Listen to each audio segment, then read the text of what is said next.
एक गोष्ट लक्षात घेतली पाहिजे की आदरणीय देशाचे पंतप्रधान नरेंद्र मोदींच्या नेतृत्वामध्ये महाराष्ट्रामधलं असणारं सरकार, आदरणीय महाराष्ट्र राज्याचे मुख्यमंत्री एकनाथराव शिंदे, आदरणीय उपमुख्यमंत्री आमचे नेते देवेंद्रजी फडणवीस साहेब, त्याचबरोबर उपमुख्यमंत्री अजितदादा पवार, या तिघांच्या नेतृत्वामधलं सरकार हे सामान्य माणसांचं सरकार आहे.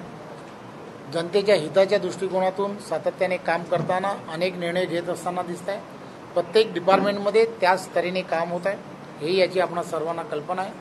त्यामुळे या सर्व भागांमध्ये विकासाला चालना दिली गेली पाहिजे. इथल्या असणाऱ्या इन्फ्रास्ट्रक्चरला जास्तीत जास्त निधी मिळाला पाहिजे. त्या दृष्टिकोनातून सार्वजनिक बांधकाम विभाग म्हणून जे आवश्यक असणारे, जे गेल्या अनेक वर्षापासून प्रलंबित असणारे विषय होते, अनेक रस्त्यांची कामं असतील, पुलं असतील किंवा इमारती असतील, अशा अनेक विषयांना खऱ्या अर्थाने निधीची कमतरता गेल्या अनेक वर्षापासून होती आणि म्हणून भरून जो निधी देणं अपेक्षित होतं आणि सार्वजनिक बांधकाम विभागाच्या माध्यमातून जवळजवळ 1235 कोटी रुपयाचा निधी हा रत्नागिरी जिल्ह्यासाठी आणि सिंधुदुर्गासाठी 1921 कोटी रुपयाचा निधी हा देण्याचं काम हे सार्वजनिक बांधकाम विभागाच्या माध्यमातून झालं आहे. होता रत्नागिरी जिल्हा म्हणून ज्याला ओळखलं जात होतं, त्याला या संपूर्ण जिल्ह्याला जवळजवळ 5 ते 10 हजार कोटीच्या जवळपास निधी हा सार्वजनिक बांधकाम विभागाच्या माध्यमातून देण्यात आलेला आहे आणि त्याची सगळ्याचे उद्घाटन अशी आभासी पद्धतीने केल्यामुळे सर्व ठिकाणी कामांना जलद गतीने गती देण्याचं काम हे करण्यात येतं आणि त्यामुळे त्याचाच भाग म्हणून आज हा सगळ्या उद्घाटनं झालेली. त्या पद्धतीने जे आता मंजूर कामं जाहीर केली ना, ती गेल्या वेळेला जी मंजूर कामं झाली होती ना, त्यामध्ये काही त्रुटी होत्या आणि ते त्यामुळे टप्प्याटप्प्याने त्याला पैसे देण्यात येणार होते. आता त्याच्यामध्ये काय बदल केलाय का?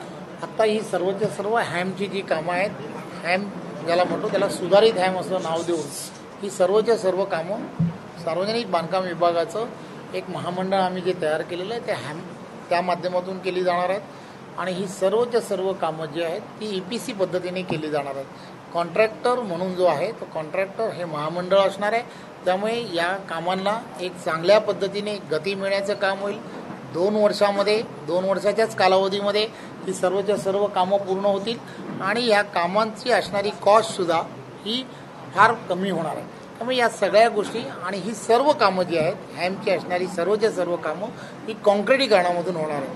त्यामुळे त्यालाही मोठ्या प्रमाणामध्ये ही काम कॉन्क्रिटीकरणातून झाल्यामुळे ते वर्षानुवर्ष हे रस्ते टिकले पाहिजेत याला सुद्धा, त्यामुळे जनतेला सुद्धा त्याचा एक वेगळ्या पद्धतीने दिलासा देण्याचं काम हे केलं जाणार. सर, काल राष्ट्रीयता म्हणजे यादी तयार झाली आहे. सगळ्यात राज्याचं लक्ष लागून राहिलेलं रत्नागिरी सिंधुदुर्ग लोकसभा आहे. यावेळी भाजप कमळवर लढवणार का किंवा ही जागा शिंदे शिवसेनेला देणार? एक गोष्ट लक्षात घेतली पाहिजे की आदरणीय देशाचे पंतप्रधान नरेंद्र मोदीजींनी वारंवार हे सांगण्याचा प्रयत्न केला आहे की NDAचे 400 पार हे सांगण्याचा प्रयत्न केला. त्यामुळे भारतीय जनता पार्टीबरोबर असणारे सर्व घटक पक्ष यांना घेऊन 400 पार जाण्याचा निर्णय हा केंद्रीय नेतृत्वाने केलेला आहे. या संदर्भातले सर्व निर्णय जे आहेत ते केंद्रीय नेतृत्व घेत असतं आणि महाराष्ट्रामधले सर्व निर्णय आदरणीय मुख्यमंत्री एकनाथराव शिंदे, आमचे सर्वांचे नेते आदरणीय देवेंद्रजी आणि अजितदादा, ही 3 मंडळी जी आहेत प्रमुख मंडळी या संदर्भातले निर्णय घेणार आहेत. 48 लोकसभाच्या जागा या महाराष्ट्रामध्ये आहेत. सर्व महायुतीच्या असणाऱ्या प्रत्येक कार्यकर्त्यांनी मनामध्ये एकदम ठाम निश्चय केलेला आहे की आम्हाला कोणत्याही परिस्थितीमध्ये 45+ जायचं आहे. उमेदवार कोण आहे हे न लक्षात घेता आम्हाला प्रत्येक जागा या महाराष्ट्रामधली 48 जागांपैकी 45+ पर्यंत जायचं आहे. त्यामुळे सर्वच्या सर्व असणारे महायुतीतले असणारे घटक पक्ष, आमच्याबरोबर असणारे सर्व मित्रपक्ष हे सर्व कामाला लागलेले आहेत. प्रत्येक जण हा विचार करतो आहे की नरेंद्र मोदींचे हात बळकट करण्यासाठी 45+ होण्यासाठी आमचं त्यामधलं योगदान काय. आणि मला खात्री आहे की हा जो मतदारसंघ आहे हा मतदारसंघ उजव्या विचारसरणीचा आहे. गेली अनेक वर्ष उजव्या विचारसरणीच्याच दिशेने राहिलेला आहे. त्यामुळे उजवी विचारसरणी ही NDAची आहे. NDAच्या असणाऱ्या विचारसरणीबरोबर हा मतदारसंघ राहील यात काहीच शंका नाही. त्यामुळे चिंता नाही NDAचा असणारा उमेदवार जिंकणार आहे यात शंका नाही. त्यामुळे आम्हाला खात्री आहे की आणि आम्ही सर्वजण प्रत्येक पक्षाला असं वाटत असतं की आम्हाला ती उमेदवारी मिळाली पाहिजे, आम्हाला प्रत्येक जागा मिळाली पाहिजे. हे स्वाभाविक आहे. प्रत्येकजण निवडणुकीची घोषणा होईपर्यंत, उमेदवार घोषित होईपर्यंत त्या सर्व गोष्टीकडे बारकाईने लक्ष देत असतो. प्रत्येकाला असं वाटत असतं की ती उमेदवारी आम्हालाच मिळाली पाहिजे, आमच्या पक्षाला मिळाली पाहिजे, यात काहीच गैर नाही. परंतु ज्या वेळेला केंद्रीय नेतृत्व एखाद्या गोष्टीचा निर्णय करेल त्यावेळेला आपल्याला माहीत आहे संपूर्ण महाराष्ट्राची असणारी प्रथा आणि परंपरेप्रमाणे महायुतीच्या 45+ दिशेने आम्ही सर्व कार्यकर्ते हे त्या दिशेने जाऊ, यात काही शंका नाही.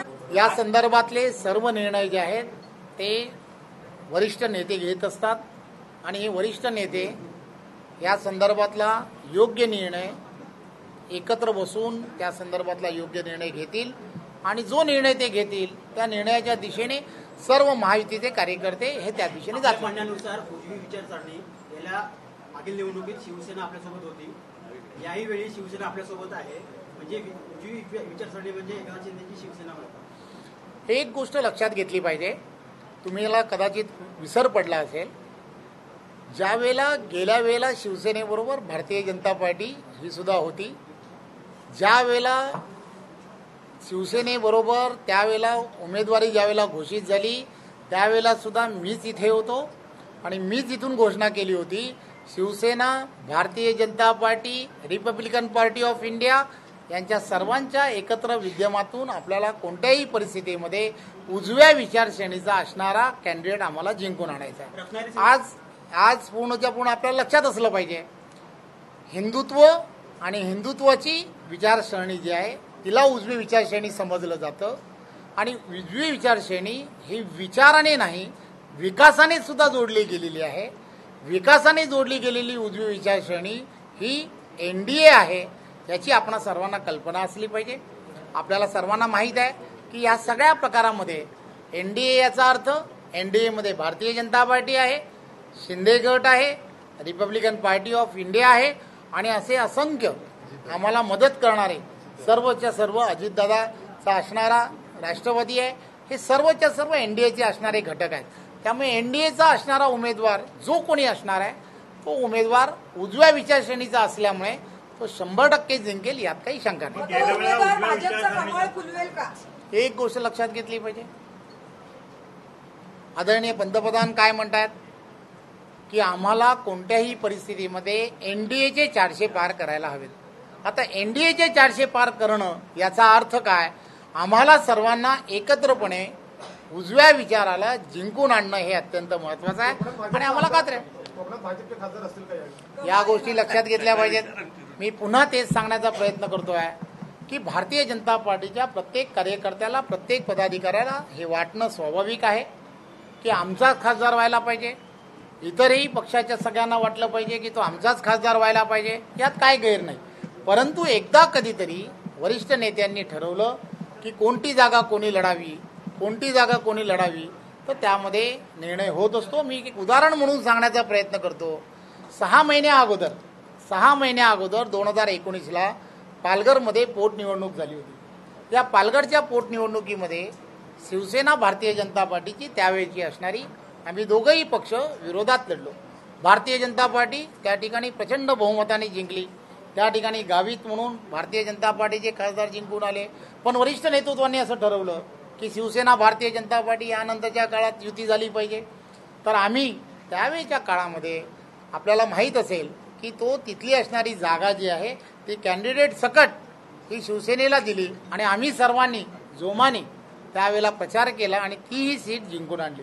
त्यामुळे एक गोष्ट लक्षात घेतली पाहिजे, जे नेतृत्व सांगतं, वरिष्ठ नेतृत्व सांगतं, त्या दिशेने सर्व प्रथा आणि परंपरा गेल्या अनेक वर्षाच्या काय सांगतात की आम्हाला कार्यकर्त्याला वरिष्ठांचा आदेश जो असतो तो सर्वमान्य असतो आणि आदरणीय पंतप्रधान नरेंद्र मोदींना पंतप्रधान करण्यासाठी त्याग, बलिदान या सगळ्या गोष्टी जाणणारा हा NDAचा कार्यकर्ता आहे. NDAच्या कार्यकर्त्याला याची सवय आहे, त्यामुळे NDA त्या दिशेने जाईल. धन्यवाद.